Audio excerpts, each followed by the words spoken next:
الحمد لله نحمده ونستعينه ونستغفره ونؤمن به ونتوكل عليه ونعوذ بالله من شرور أنفسنا ومن سيئات أعمالنا من يهده الله فلا مضل له ومن يضلله فلا هادي له ونشهد أن سيدنا وسندنا ومولانا محمدا عبده ورسوله أما بعد فأعوذ بالله من الشيطان الرجيم بسم الله الرحمن الرحيم يا أيها الذين آمنوا ادخلوا في السلم كافة ولا تتبعوا خطوات الشيطان صدق الله العظيم. دعا فرمائیے حق تعالی جل شانہ جو چند باتیں کہنے کی توفیق نصیب فرمائیں وہ ہم سب کی اصلاح اور مغفرت کا باعث بنے، اور اللہ پاک صحیح صحیح موضوع پر بات کرنے کی توفیق نصیب فرمائے. بزرگان محترم، دین کے 5 شعبے ہیں. دین کے 5 شعبے ہیں. ان پانچوں کے پانچوں شعبوں پر عمل کرنا ضروری ہے. یہ نہیں کہ انسان ایک پر عمل کر لے اور 2 کو چھوڑ دے، 2 پہ عمل کر لے 3 کو کم سمجھ لے، کسی ایک پر عمل کر لے کسی ایک کو چھوڑ دے. ان پانچوں پر عمل کرنے کا نام دین ہے. پہلا شعبہ عقائد و نظریات، عقیدہ. پہلا شعبہ عقیدہ، سب سے اہم شعبہ. دوسرا شعبہ عبادات، مثلا نماز، روزہ، زکوٰۃ، حج، ذکر، تلاوت، تسبیحات. تیسرا شعبہ معاملات. تیسرا شعبہ معاملات. معاملات کا مطلب لین دین، انسان کا نظام کاروبار، کسی کے ساتھ اس کا ویہار کیسا، معاملات. تیسرا شعبہ معاشرت. چوتھا شعبہ معاشرت. معاشرت چونکہ انسانوں کے بیچ میں رہتا ہے، وہ کس انداز میں اپنے رشتہ داروں سے پیش آتا ہے، کس انداز میں لوگوں کے حقوق ادا کرتا ہے، اس میں ہمسایوں کے حقوق ہیں، اس میں والدین کے حقوق ہیں، اس کے اندر کس انداز میں بچوں کی تربیت کرتا ہے، کس انداز میں وہ اپنے رشتہ داروں کے ساتھ پیش آتا ہے، کس انداز میں وہ میاں بیوی کے ساتھ پیش آتا ہے، کس انداز میں بیوی شوہر کے ساتھ پیش آتی ہے، کس انداز میں وہ خود لوگوں کے ساتھ پیش آتا ہے اور کس انداز میں لوگوں کو اس کے ساتھ پیش آنا چاہیے. چوتھا شعبہ معاشرت. سوشل اینیمل ہے نا، اکیلا تو نہیں رہے گا کہ جھگی بنا لے اس میں رہے. تو دین کے 5 شعبے ہیں، اور 5واں شعبہ اخلاق کا ہے. اخلاق کا 5واں شعبہ اخلاق کا. آج جس شعبے پہ ہم بات کریں گے، عقیدے کے اوپر الحمدللہ بات ہوئی، عقیدے کے اوپر الحمدللہ بات ہوتی رہتی ہے الحمدللہ. اسی انداز میں عبادات سے ہم واقف ہیں، رمضان کے بیچ میں روزے کی اہمیت سے واقف ہیں، حج کے بیچ میں ایام حج میں حج کے موضوع پہ باتیں سنتے ہیں، اس پر عمل کرنے کی کوشش کرتے ہیں. اللہ جس کو توفیق دیتا ہے وہ حج کرنے جانے سے پہلے حاجی کیمپ میں چلا جاتا ہے اور اس کو سمجھنے کا موقع مل جاتا ہے جمعوں کے بیانات کے اندر بھی. اسی طریقے سے رمضان کے بیچ میں زکوٰۃ بھی موضوع ہوتا ہے. اسی طریقے سے بحمداللہ زکوٰۃ کے ساتھ نماز، روزہ، ساری چیزیں الحمدللہ ہمیں معلوم ہے، ان کے اوپر بات گاہے بگاہے ہوتی رہتی ہے. اسی انداز میں معاملات کے اوپر بھی درس ہوتا ہے، اور اسی انداز کے اندر بحمداللہ میاں بیوی کے حقوق، والدین کے حقوق، ان پہ بات ہوتی رہتی ہے.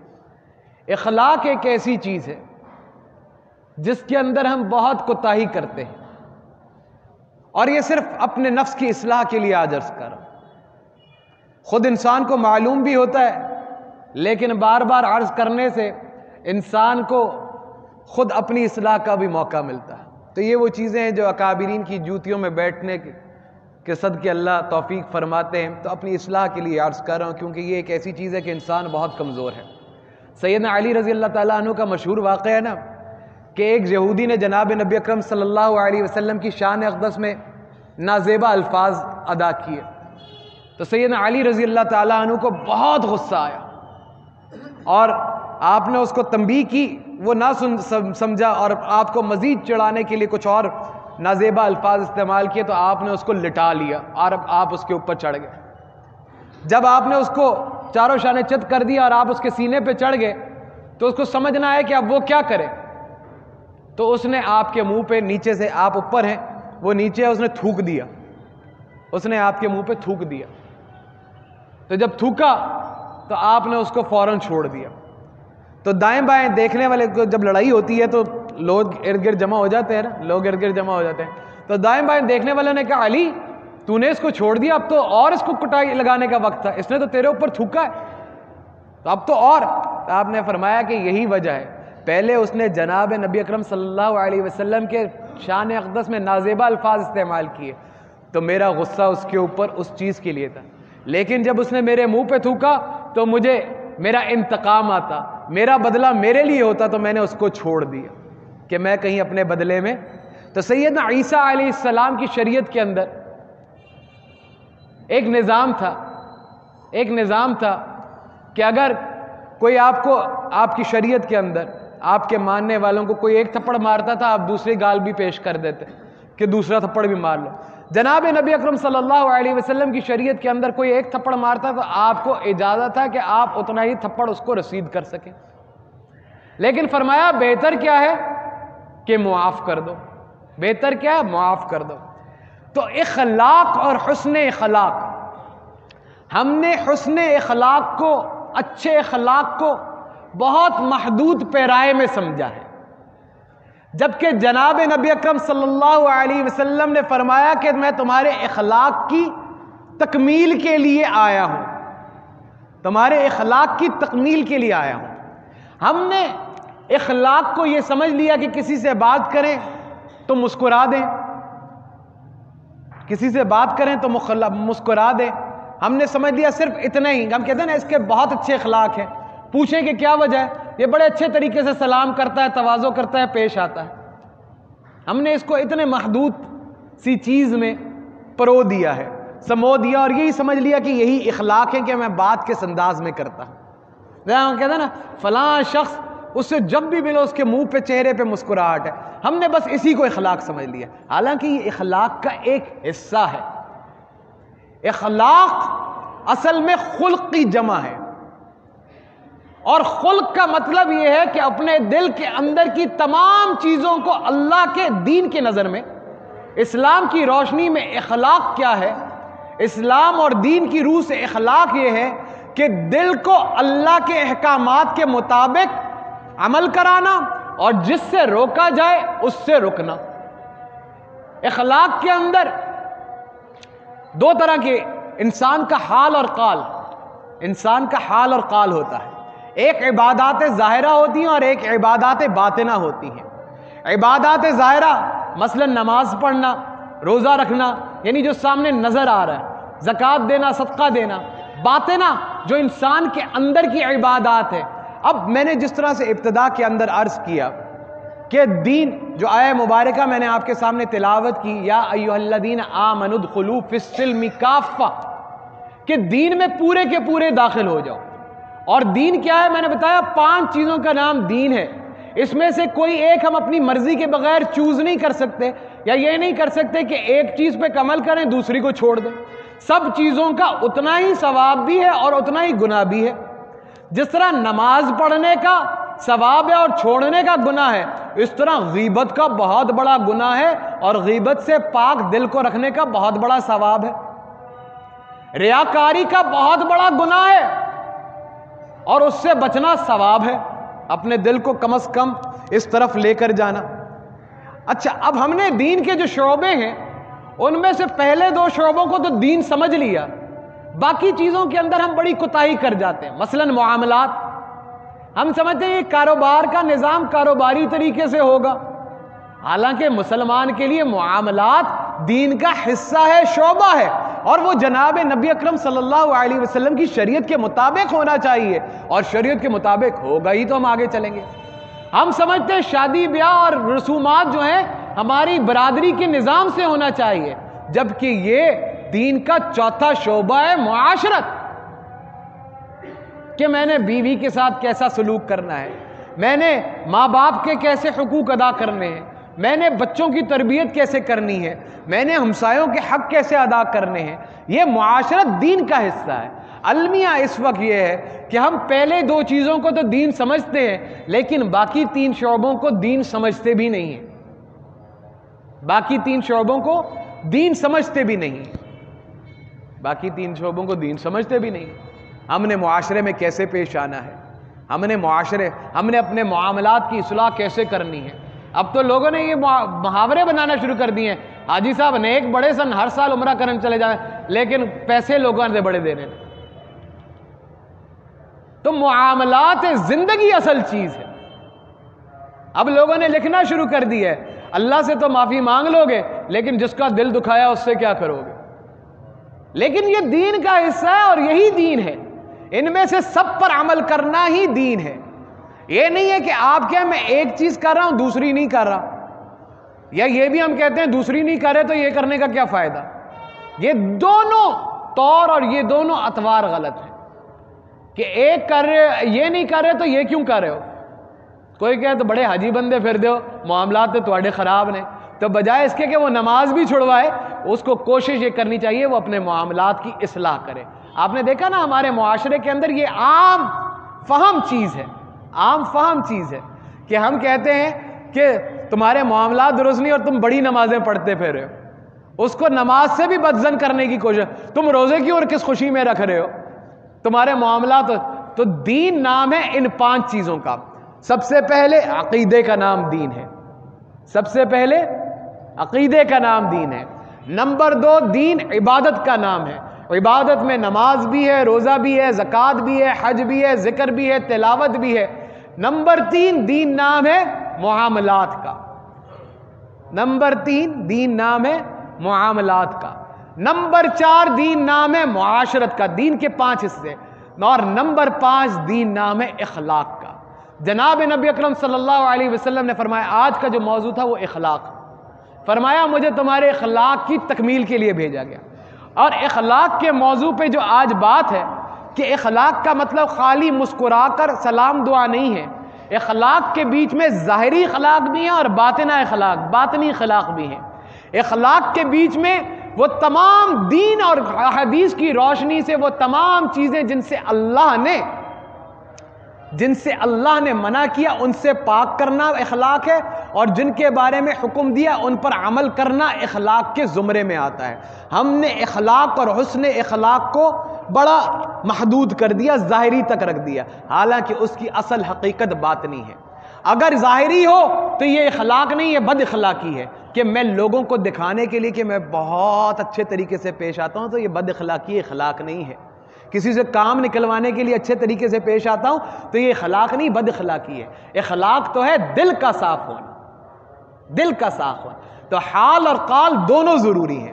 حال اور قال, ظاہر باطن دونوں ضروری ہیں. اور اسی لیے دین کے اس کے اندر 2 چیزیں ہیں, ایک فقہ اور ایک تصوف. ایک فقہ اور ایک تصوف. تصوف اور فقہ مل گئے, دونوں دین کے بازو ہیں. یہ دونوں ہوں گے تو انسان سیدھا ہو سکتا ہے, وگرنہ خالی فقہ ہو اور انسان علم ہو لیکن عمل سے خالی اور دل میں ریا ہو, دل میں بغض ہو. ایک شخص نے, اب اللہ اکبر کبیرہ, جناب نبی اخلاق کے بیچ کی بات کر رہا ہوں. اخلاق کے بیچ میں ایک اہم چیز حلم ہے. حلم کا مطلب بردباری ہے. حلم کا مطلب بردباری ہے. بردباری کا مطلب کہ انسان کو ناجائز چیز کے اوپر غصہ کنٹرول کر سکے. جائز چیز پہ تو غصہ کر سکتا ہے نا. یہ بھی گناہ اور ثواب ہے, یہ بھی اس میں بھی حرام اور حلال ہے. جس طرح نماز پڑھنے کا ثواب ہے, نماز چھوڑنے کا گناہ ہے, اسی طریقے سے غصہ کرنے کا, ناجائز جگہ پہ کرنا حرام ہے اور اس کا گناہ ہے, اور نہ کرنا ثواب ہے. ہم نے ان چیزوں کو دین نہیں سمجھا ہے, ہم ان معاملات کو دین نہیں سمجھ رہے. تو اس کے اندر آج جو بات میں عرض کرنا چاہ رہا ہوں, جناب نبی اکرم صلی اللہ علیہ وسلم کی خدمت اقدس میں ایک صحابی تشریف لائے, کہنے لگے اے اللہ کے رسول, کوئی مجھے مختصر سی نصیحت فرما دے, مختصر سی نصیحت فرما دے. تو جناب نبی اکرم صلی اللہ علیہ وسلم نے فرمایا غصہ نہ کرو. آپ نے, صحابی نے عرض کیا مختصر سی نصیحت فرما دے, آپ نے کہا غصہ نہ کرو. صحابی کو خیال آیا کہ یہ کون سی بات ہے, غصہ نہ کرو. پھر فرمایا مجھے کوئی اور نصیحت فرما دے. تو آپ نے کہا غصہ نہ کرو. پھر خیال آیا, پھر کہا کہ اور نصیحت فرما دے. آپ نے کہا غصہ نہ کرو. تو یہ اس کی تاکید ہو گئی کہ غصہ انسان نہ کرے, غصہ انسان نہ کرے. اب بردباری کیا ہے؟ بردباری کا کم سے کم درجہ کہ ناجائز چیز پہ انسان کو غصہ نہ آئے. جیسا سیدنا علی رضی اللہ تعالیٰ عنہ کی میں نے مثال دی, کم سے کم درجہ ناجائز چیز پر انسان کو غصہ نہ آئے. ناجائز چیز پہ, ہم آج کل ناجائز چیزوں پہ غصہ کرتے ہیں, آج کل ناجائز چیزوں پہ غصہ کرتے ہیں. کم سے کم حصہ اس کا, کم سے کم اس کا لیول ناجائز چیز پہ غصہ نہ آئے. اور اس کا اعلیٰ درجہ کہ جائز چیز کے اوپر انسان اپنے غصے کو کنٹرول کر دے, کہ غصہ آنے والی بات ہے لیکن انسان اپنا غصہ پی جائے. غصہ آنے والی چیز ہے, غصہ ہر انسان کو آتا ہے, فطری عمل ہے. یہ غصہ ایک ایسی چیز ہے جو انسان کو آ جاتا ہے, اور غصہ حرام ہے. ناجائز چیز پہ غصہ حرام ہے, جائز چیز پہ غصہ جائز ہے, لیکن اس کا بردباری اخلاق کے بیچ میں حلم. آج کا موضوع اخلاق ہے, آج کا موضوع دین کے شعبے ہیں. 5 شعبے, 5 کے 5 پر عمل کرنا انسان کے لیے ضروری ہے. یہی آیہ مبارکہ جو میں نے پڑھی, یا ایھا الذین آمنوا ادخلوا فی السلم کافہ, اے ایمان والو دین میں داخل ہو جاؤ پورے کے پورے. اب یہ پورے کا پورا دین کن چیزوں پہ کنسسٹ کرتا ہے؟ 5 شعبے ہیں. پہلا عقیدہ, عقیدہ. دوسرا, یہ بار بار اس لیے تاکہ ذہن میں آ جائے, دوسرا عبادت, دوسرا عبادت.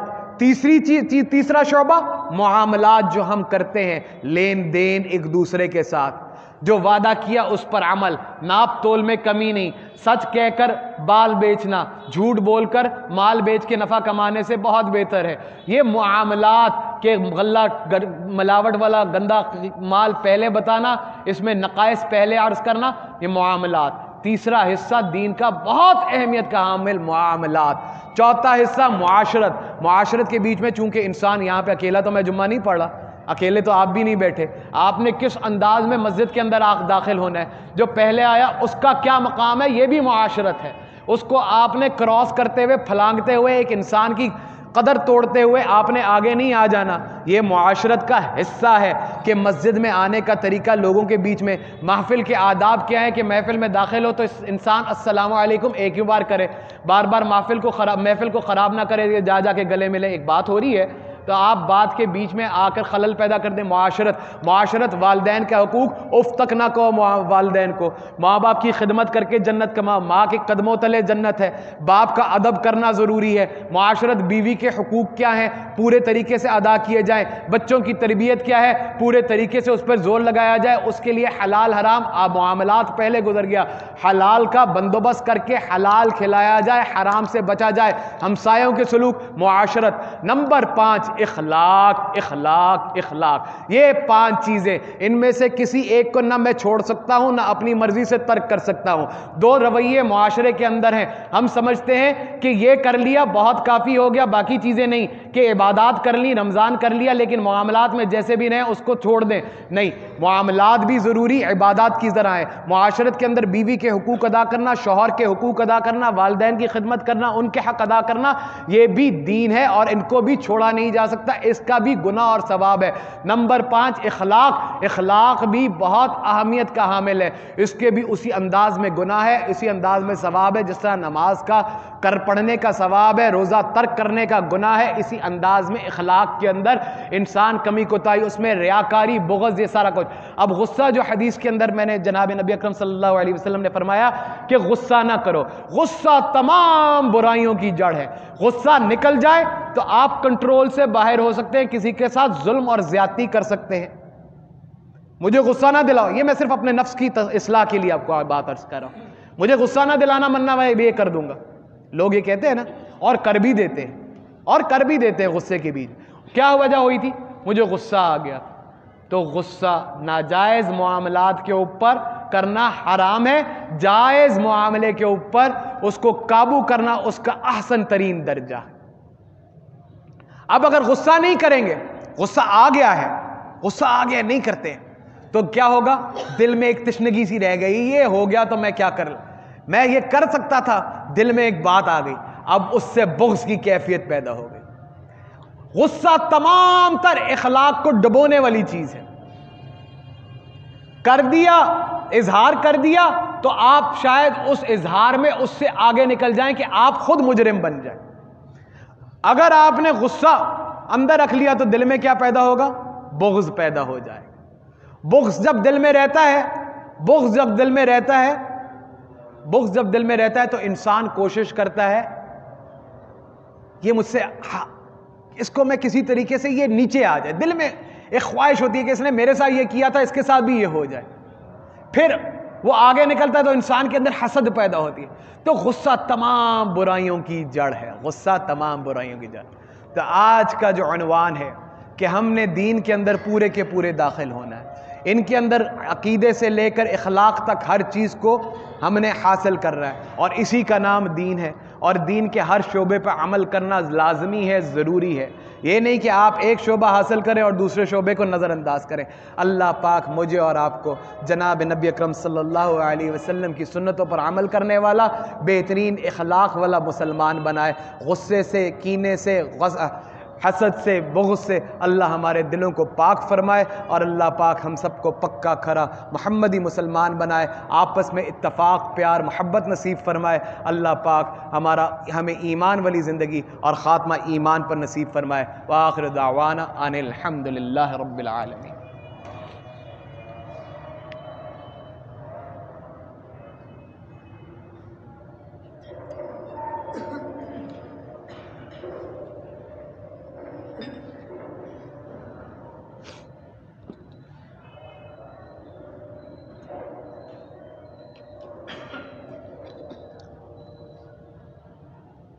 اللہ اکبر، اللہ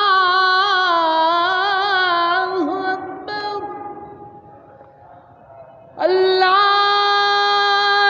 اکبر، اللہ اکبر، اشہد ان لا الہ الا اللہ،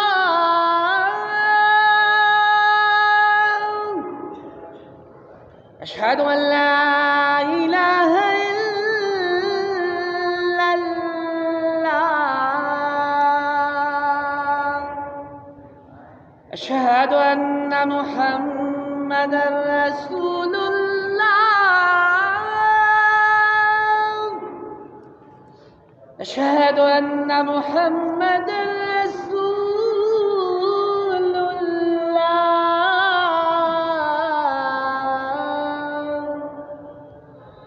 حی علی الصلاة،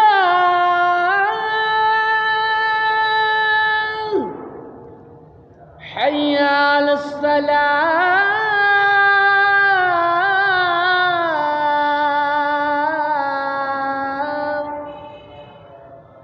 حی علی الفلاح،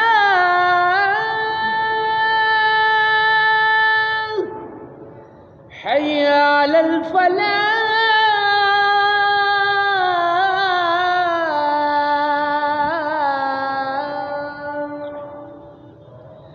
اللہ اکبر، اللہ اکبر، لا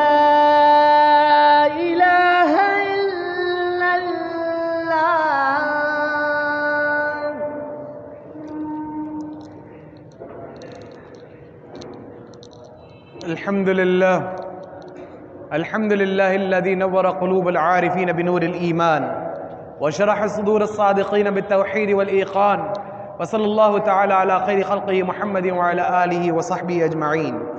يا أهل الجاه والمال والسرور، اعلموا أن الدنيا دار الفناء والغرور، والآخرة دار البقاء والسرور، فاذكروا فضيحة القيامة والصراط والنشور. ألا إن وعد الله حق فلا تغرنكم الحياة الدنيا ولا يغرنكم بالله الغرور. أعوذ بالله من الشيطان الرجيم. يا أيها الناس اتقوا ربكم إن زلزلة الساعة شيء عظيم، يوم ترونها تذهل كل مرضعة عما أرضعت وتضع كل ذات حمل حملها، وترى الناس سكارى وما هم بسكارى ولكن عذاب الله شديد. ويوم ينادي الملك الجبار لمن الملك اليوم، لله الواحد القهار. إن أحسن الكلام كلام الله العلام، كل نفس ذائقة الموت ثم إلينا ترجعون. إنه تعالى جواد كريم، ملك بر رب رؤوف رحيم.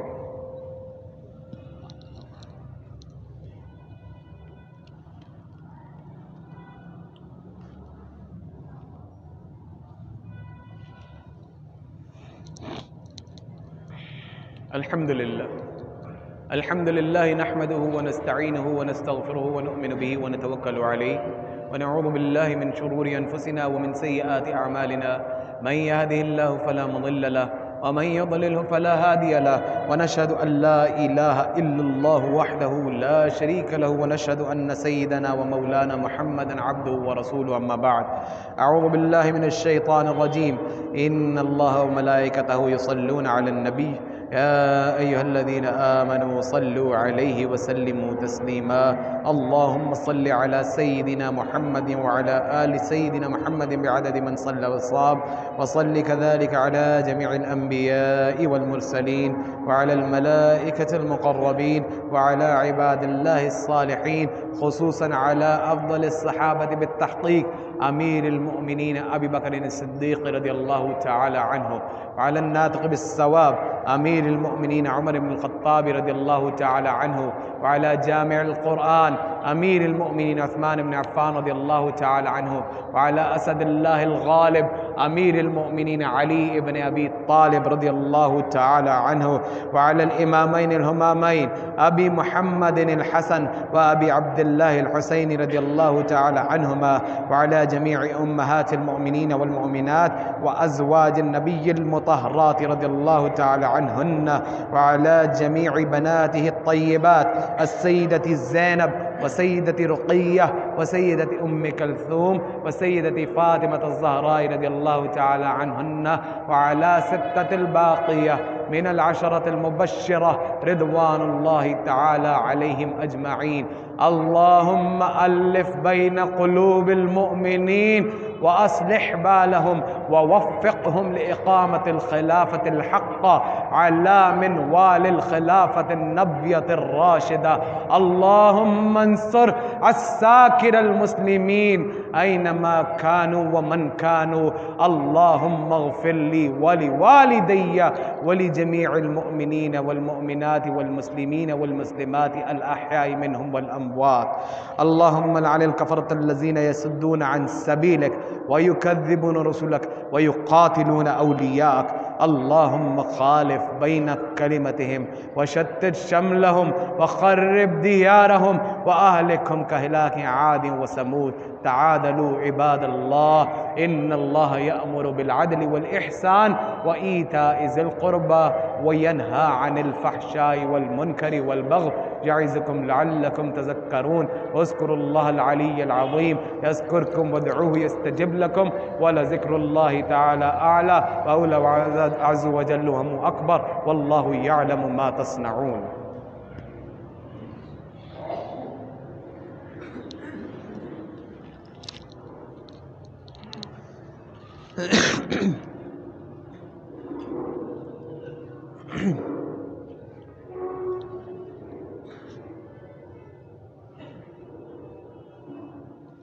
الله أكبر الله أكبر.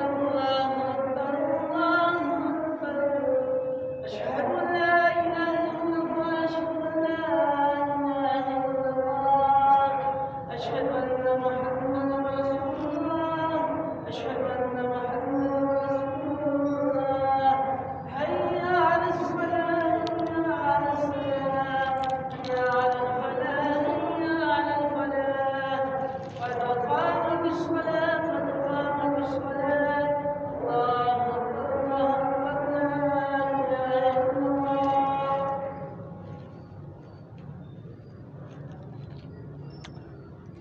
الله أكبر.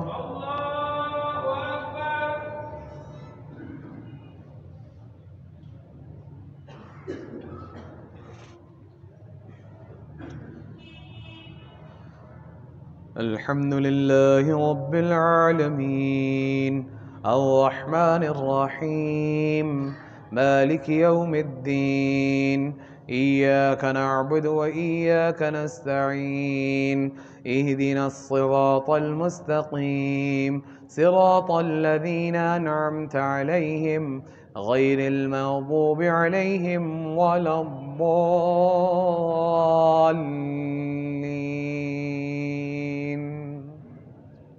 سبح اسم ربك الأعلى الذي خلق فسوى والذي قدر فهدى والذي أخرج المرعى فجعله غثاء أحوى سنقرئك فلا تنسى إلا ما شاء الله إنه يعلم الجهر وما يخفى ونيسرك لليسرى فذكر إن نفعت الذكرى فيذكر من يخشى ويتجنبها الأشقى الذي يصلى النار الكبرى ثم لا يموت فيها ولا يحيا.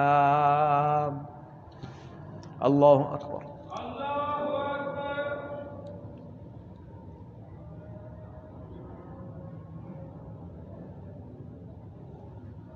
سمع الله لمن حمده.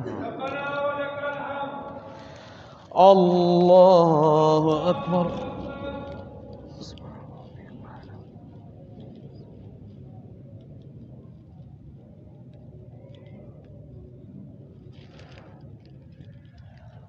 الله أكبر. الله أكبر.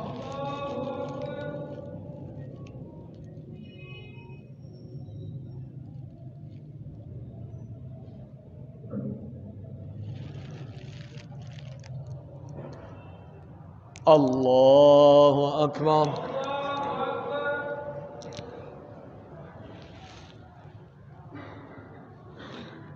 الحمد لله رب العالمين الرحمن الرحيم مالك يوم الدين إياك نعبد وإياك نستعين اهدنا الصراط المستقيم صراط الذين أنعمت عليهم غير المغضوب عليهم ولا الضالين.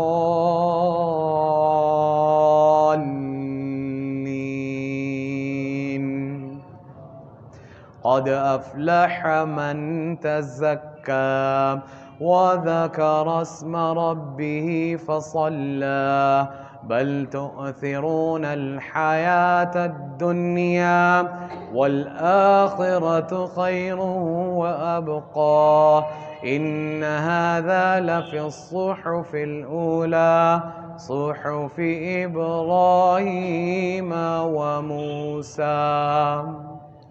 الله أكبر.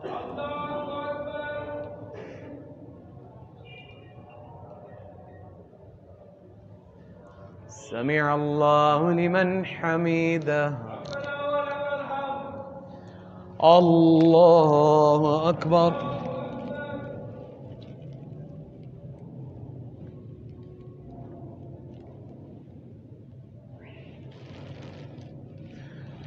الله أكبر. الله أكبر.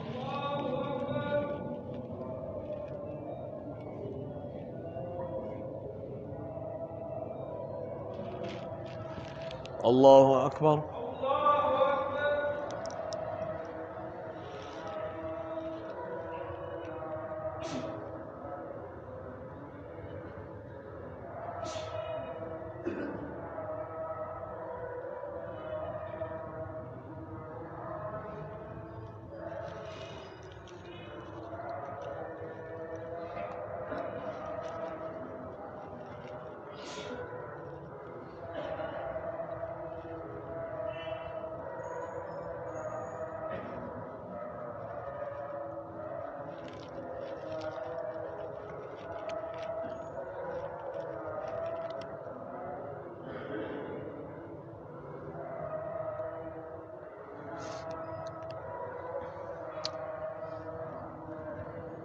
السلام علیکم ورحمۃ اللہ. السلام علیکم ورحمۃ اللہ.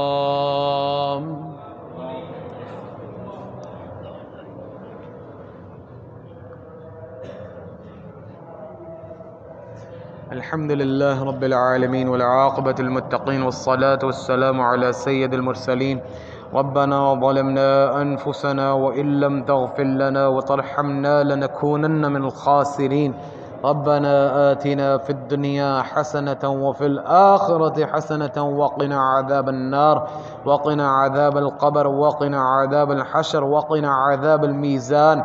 ربنا لا تزغ قلوبنا بعد إذ هديتنا وهب لنا من لدنك رحمة إنك أنت الوهاب. میرے اللہ آپ کی انعامات احسانات بے تحاشا ہر دم شکر کی توفیق نصیب فرما دیجئے. یا اللہ نہ شکری کے الفاظ کلمات اور زندگی سے محفوظ فرما دیجئے. اپنے شکر گزار بندوں میں شامل فرما لیجئے. یا اللہ ہم گناہ گار سیاہ کار گناہوں سے اٹے ہوئے میرے اللہ ہمارے ایک ایک گناہ کو معاف فرما دیجئے. یا اللہ تجھے معاف کرنا پسند ہے. یا اللہ تیرے آگے ہاتھ پھیلا کر اپنے گناہوں کی معافی مانگتے ہیں. یا اللہ جو صغیرہ کبیرہ گناہ جانے میں انجانے میں سرزد ہوئے اللہ ہمیں معاف فرما دیجئے. ہدایت نصیب فرما دیجئے. عذاب قبر سے بچا لیجئے. قبر کے اندھیاروں سے بچا لیجئے. ہماری قبروں کو جنت کے باغوں میں سے باغ بنا دیجئے. اللہ پاک جہنم کی آگ سے بچا لے. یا اللہ پل صراط کی مشکلوں کو آسان فرما دے. یا اللہ پاک حاجت روا مشکل کشا آپ کی ذات ہے. آپ کے علاوہ نہ کوئی حاجت روا ہے نہ ہی کوئی مشکل کشا ہے. میرے اللہ میرے اللہ میرے اللہ ہماری بگڑیاں بنا دے. بگڑیاں بنا دے. بگڑیاں بنا دے. جو حق میں بہتر ہے وہ نصیب فرما دے. جو نہیں بہتر اللہ اس کی طمع لالچ جستجو سے اللہ محفوظ فرما دے. ہم سب کو اپنے وقت کو اپنی یاد سے اپنے ذکر سے قیمتی بنانے کی توفیق نصیب فرما دے. اللہ پاک اللہ پاک اللہ پاک جتنے بیمار ہیں یا اللہ صحت کاملہ شفا عاجلہ مستمرہ نصیب فرما دے. جتنے پریشان حال ہیں اللہ آسانیاں فرما دے. یا اللہ پاک جتنے بے روزگار ہیں رزق حلال طیب نصیب فرما دے. جتنے مقروض ہیں قرضوں کی ادائیگیوں میں سے آسانیاں فرما دے. میرے اللہ میرے اللہ میرے اللہ اپنے علاوہ کبھی کسی کا محتاج نہ بنائیے. ضرورت بعد میں ڈالیے. رزق حلال طیب اپنی شان کے مطابق پہلے نصیب فرما دے. ربنا تقبل منا انك انت السميع العليم وتب علينا انك انت التواب الرحيم. صلی اللہ تعالی على خیر خلقه محمد وعلى آله وصحبه اجمعین برحمتك یا ارحم الراحمین.